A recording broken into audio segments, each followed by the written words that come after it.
Hello again, everyone. Wow, it has been a great day so far. Welcome to this special session where we'll be focusing on the heart of our mission, which is being with you on every step of your autoimmune journey, whether you're newly diagnosed, navigating ongoing treatment, or supporting a loved one.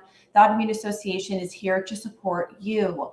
Whether it be advocating for policies that ensure better access to care, to creating tools and resources that empower patients, and driving awareness campaigns that bring visibility to autoimmune diseases, we're here for you and we're in this together. At the Autoimmune Association, we're dedicated to making a difference by focusing on 4 key areas. That's advocacy, awareness, education, and research. And today we'd like to highlight for you some of the exciting and important work that we've got going on at the association. And to get started, I would like to introduce you to Kabir Budlender. He is welcome, Kabir. He is a member of our brand new Young Adult Advisory Council, and we're thrilled to have you here. Kabir? Thank you very much for having me, Molly. It's so appreciated and very exciting to be here. Great to have you. So, Kabir, we know that young adults who are living with autoimmune disease are dealing with unique life circumstances, whether that be schoolwork, social lives, sports, other extracurricular activities. They might be applying to college or starting a new job, beginning careers. And we know that it's important not only to provide support, but to hear from this young audience directly. So earlier this year, the Autoimmune Association introduced the Young Adult Advisory Council, which is made up of 16 young adults between the ages of 15 and 25. And Kabir, you're one of those extraordinary members. Can you tell me a little bit about what the Young Adult Advisory Council is working on? Yes, absolutely. So the main structure of the Young Adult Advisory Council is to follow the Autoimmune Association's 4 main pillars. So we look in terms of advocacy, awareness, education, and research. And we've had some really exciting projects come up in this short time that we've been around. They include creating awareness events at schools and colleges, our members educating our peers. And that has come in many sort of multifaceted ways. It's looked at social media, which is one of our more successful projects. It's had individual members creating posters, creating clubs at their schools where they share information about autoimmune disease. And so really, it's also about integrating that community that comes with that. And in addition, something that's quite exciting is encouraging our other young adult patients to start becoming involved in the advocacy process. How does it work? What does it look like? And how can you get involved as a patient already at quite a young age? We've also created resources looking at some of the unique challenges that we see from a young demographic. And that looks at how do we understand and navigate health insurance and the system itself, and how do we navigate college and high school and seek out accommodations. And we've actually just posted a new blog written by some of our members on that front. It also involves looking at sort of reaching out and inviting other young adults to join this broader community. So our Instagram page, we really encourage people to follow it on Instagram. It's autoimmune_young adults. Kabir, that's great. I have to tell you, we're just so impressed by the work that's been done in such a short amount of time by this council. And we know at the Autoimmune Association, because of recent research, that autoimmune disease is on the rise in young adults, which really, I think, highlights why it's so important to connect with this community and to understand what their unique needs are and how to be supportive. Can you tell us what it means to you to be a part of the council? Absolutely. For me, it's really such a privilege to be part of this council because we are at the forefront of what is such a future-focused initiative. So not only is it a privilege, but it's empowering to be able to work with other young adults in the space who are like-minded individuals. And it's also exciting because to see an organization like the Autoimmune Association take into account our young adult demographic, which is quite a challenging one in terms of resources and management because we're in between this age of teenagers and adults. It's really inspiring for us to be able to see that. And I think it's quite a positive thing to see how we will develop this young adult demographic into the future in terms of chronic conditions and autoimmune disease, especially. Like you say, there are more and more teenagers being diagnosed. And it's really exciting as well to be part of the broader Autoimmune Association community. And really also part of the fun of it is developing initiatives that we wished we had access to in previous years of diagnosis, and to be able to give other young adults those resources is such a privilege. It's fantastic, Kabir. And we can't thank you for all the work that you're doing and also for elevating the voice of young adults. So thank you for being here today. Thank you for having me. All right, thank you. All right, next up, I'd like to introduce Olivia Casey. Olivia is the Senior Director of Programs for the Autoimmune Association. Hello, Olivia. Hi, Molly. Thank you. Thanks for allowing me to be here. Hey, thanks for joining us. As many of our viewers are aware, autoimmune diseases often have limited treatment options, with many of the current therapies focused more on managing symptoms than really addressing the root cause. So, at the same time, we know there's significant efforts that are underway to understand and develop new treatments, right? With clinical trials playing a really crucial role in all of this. Let's discuss what's going on at the Autoimmune Association and what we're doing to educate people about clinical trials and their importance. Thanks, Molly. I'm really thrilled to share all of our incredible educational resources with all these Super Summit attendees. Breakthroughs in our understanding of autoimmunity, you're right, happen every day, but they do so because patients, just like all of you, step forward to participate. It's not done in a vacuum. And our goal really is to ensure that everyone has access to information and resources that inform and educate patients as to what they're about, why they're important, and how they can get involved. To understand how important clinical trials are and to gain a better understanding, we have a clinical trials page on the website where you can actually go on and find trials that are relevant to you and your situation. And I would really encourage everybody to check out our video featuring Dr. Pooja Mehta and nurse practitioner Monica Ricci, both of whom have extensive knowledge about autoimmune diseases, their treatments, and why diversity in clinical trials is so important. We also have an animated video that showcases the personal experience of our very own Sade, who will be on after me, who decided to participate in a clinical trial.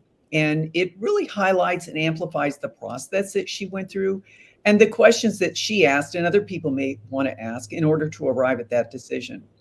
We have FAQs, we have informational guides, and additional resources, as well as a list of all the clinical trials nationwide that are available for enrollment. And there's links to webinars and blogs to help inform people. We also have devoted social media campaign on clinical trials as well. And if you've missed the session earlier, I really encourage you to go and take a look at it again because it's very interesting and very important and relevant, I think, to most everybody who's here. That's great, Olivia. It really is so important. Can you take the conversation one step further and share with those who are watching today why it's so important to participate in a clinical trial and what they need to know about it? Oh, wow, Molly, that's really a big question. Understanding how essential they are to the future of autoimmune disease research is critical. And our goal here is really to make sure that you have access, everybody has access to information to help inform and explore. It's important to weigh the pros and the cons of participation and make your own informed decision based on the facts. And that's really what we try and promote. And this is particularly true for people of racial and ethnic minorities who are disproportionately affected by certain diseases. You can find a list of diseases on our website for more information and why diversity is critical to ensuring a future free of autoimmune disease for everyone. That's great, Olivia. Again, you mentioned kind of where to find all these great resources that you mentioned, visiting our website. I mentioned that under our research tab, or even searching for clinical trials in the search box on our homepage. I think the bottom line, and you hit on this well, we're really here to help increase understanding of clinical trials, really what they're all about, why they matter, how to get involved, because we know that it's really all about shaping a better future for autoimmune care. So thanks, Olivia. Thanks for joining us and joining us for the discussion on this important topic. Thanks, Molly. Thank you. Okay. Up next is Amanda Krupitsky. She's the policy director at the Autoimmune Association. Amanda, thanks for joining us here today. Thank you, Molly. I'm excited to be here. Excited to have you. Okay, so we know that federal and state healthcare policies directly impact patients in many ways, whether determining access to care, the cost of prescription drugs, to setting rules for insurance coverage and reimbursement. And, that's really, why at the Autoimmune Association, we're working so hard to ensure that policies are equitable, that they're affordable, they lead to affordable coverage for patients, and that they support the needs of patients. So earlier this year, many autoimmune advocates met in Washington, D.C. to do a Hill Day that advocated for policies that support all of these objectives. Can you tell us a little bit more about that? Yeah, absolutely. So this year, the Autoimmune Association held our inaugural fly-in in March as part of Autoimmune Awareness Month. We had about 20 advocates come in representing 10 different states, and they met with 37 legislators from the Senate and the House. The advocates shared their support for the Safe Step Act, a bill aimed at reducing step therapy barriers for individuals, the Help Copays Act, focused on letting patients use their copay assistance as contributions towards their cost-sharing obligations, and then support for the Office of Autoimmune Disease Research, asking for Congress to increase funding to support the critical work that they're doing. To expand our reach, we're also launching the Autoimmune Legislative Action Center, a hub on our website for patients to learn about the policies that are affecting them. And it's the new home of our Voter Voice platform, which patients can use to send messages to their legislators to introduce themselves and engage on the issues that matter to them most. We are in the beta launch phase of this, so patients can access many of our materials now while we finalize our website design. That's great. There's a lot of great things in the works, and certainly was an exciting March for us having our first fly-in. On that point, I wanted to take a moment to go back and look at some of the highlights from the fly-in. We've got a short video recap here to share with the audience. Welcome to the Make Well.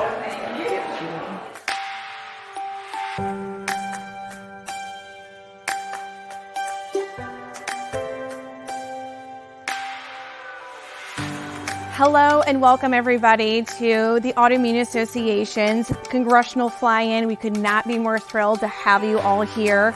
We've got a big day ahead of us tomorrow to really work on passing patient-first policies with Congress. You've all got a great story to tell, and you're here really to represent the 50 million Americans who can't be with us tomorrow, who live with autoimmune disease. Your story is their story, and I know you're going to do an amazing job representing them. And I just wanted to give yourselves a round of applause because it's going to be a great day. My name is Raven Jeffries, and I'm here today at the first annual Autoimmune Association Fly-In Summit in Washington, D.C. I'm Jamie Nicole here with the Autoimmune Association, representing the more than 50 million Americans who have autoimmune disease, to legislate for laws that will make it a lot easier for those who have the disease to manage their medication, manage their insurance, and just bring awareness to autoimmune disease across the nation. My name is Frank Rivera. I have an autoimmune condition called sarcoidosis.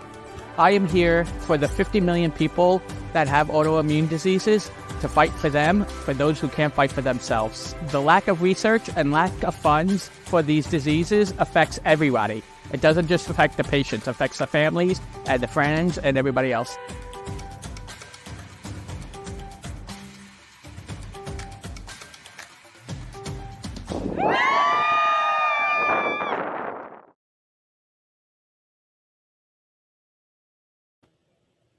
All right, I think that video kind of says it all, and while we're so excited about the work that's going on in the policy space, so thanks again to Amanda for joining us today.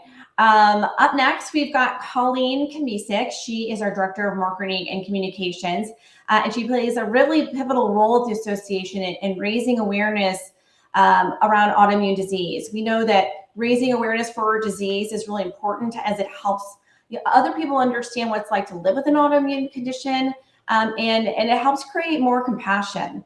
And we also know that it can lead to more support, better treatments, and more funding to find a cure. One of the things that we've been working on at the Autoimmune Association over the course of the past year that Colleen was instrumental in putting together is our Autoimmune Expressions online art gallery, which is really a unique way to raise awareness. And it provides a platform to share the personal experience of what it's like to live with an autoimmune disease. Colleen, can you tell us a little bit more about it? Sure, absolutely.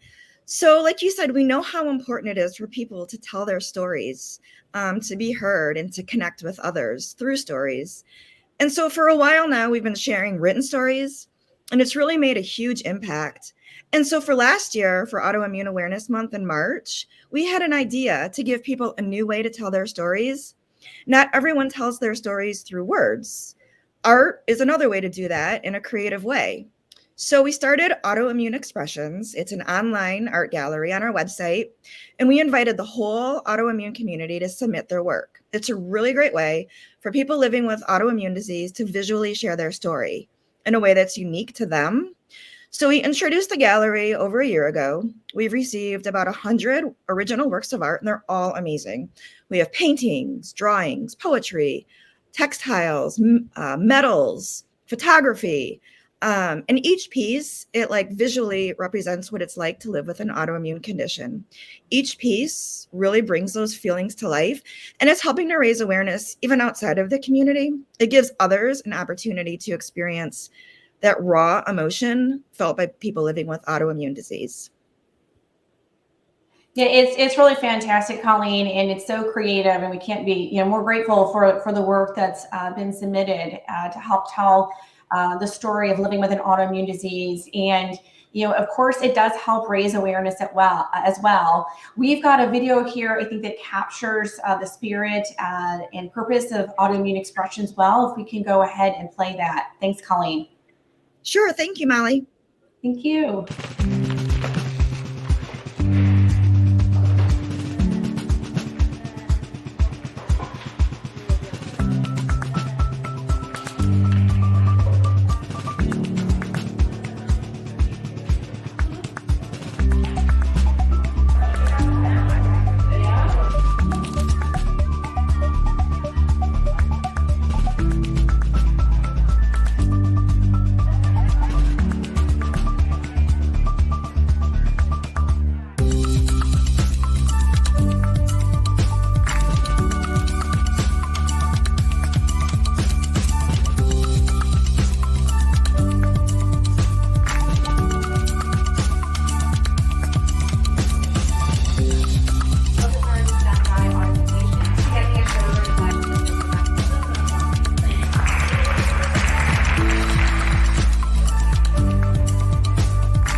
It brings us together to lift up and inspire each other, express their pain and their healing through their art. At the end of the day, it's all about humanity, and it is about the heart. Advocating for people, changing lives, and making a big difference in this world.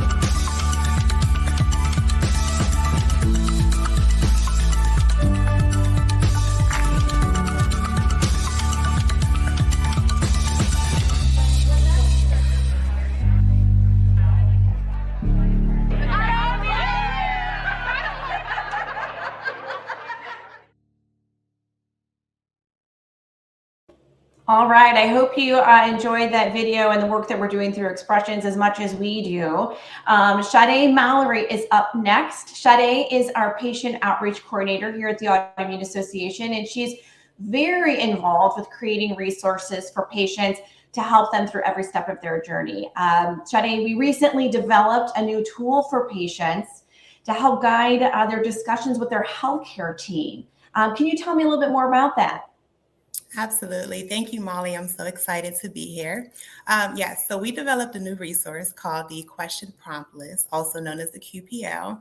Listen, as a patient, I know how hard it can be to remember every question that we want to ask our healthcare provider. Quite frankly, coming up with the right questions can be a task within itself. So we worked with patients and healthcare professionals to develop a list of key questions that empower patients to have a more productive conversation with their providers. So, we had three simple goals. The first one is we wanted to make sure every patient felt heard.